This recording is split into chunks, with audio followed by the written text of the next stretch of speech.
Здравейте всички! Темата с днес е лични местоимения, като ще направим сравнение и с българските. Ще се запознаем с английските, но ще направим сравнение с българските. Започваме с първото от тях и може би най-важното – аз, на английски I. Имаме и няколко примерни изречения. I am a student. Аз съм ученик. I am 19 years old. Аз съм на 19 години. Съответно, местоименията може да се използват с всички глаголи. Тук обаче сме дали примери само с глагола съм.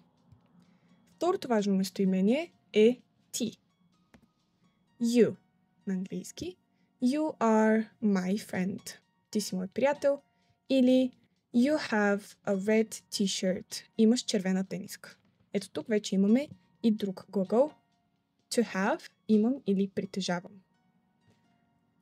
Както на български, така всъщност и на английски език, за трето лице единствено число използваме три различни местоимения. На български той, тя, то, на английски те са he, she, it. Като също има и разлика в употребата. He и she, които превеждаме, както казах, той и тя, се използват само за одушевени предмети, като разбира се, имаме предвид хора. Третото местоимение тук, от тази категория, it, се използва само за неодушевени предмети. He loves reading. Той обича да чете. Или he is tall. Той е висок. За женски род на английски използваме she, тя. She is a classmate. Или she wears shorts. Wear е глагол, който означава нося.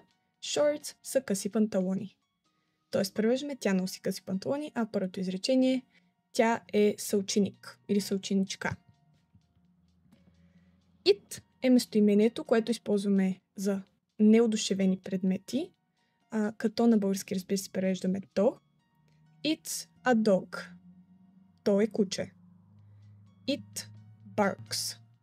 Why? Превеждаме второто изречение. To bark е глагола за лая. Вече преминаваме към множествено число, като тук отново имаме три лица. Първото, с което ще започнем е we, ние, we. Например, we are friends. Ние сме приятели. Друго примерно изречение е we go to the same school. Ние сме от едно и също училище.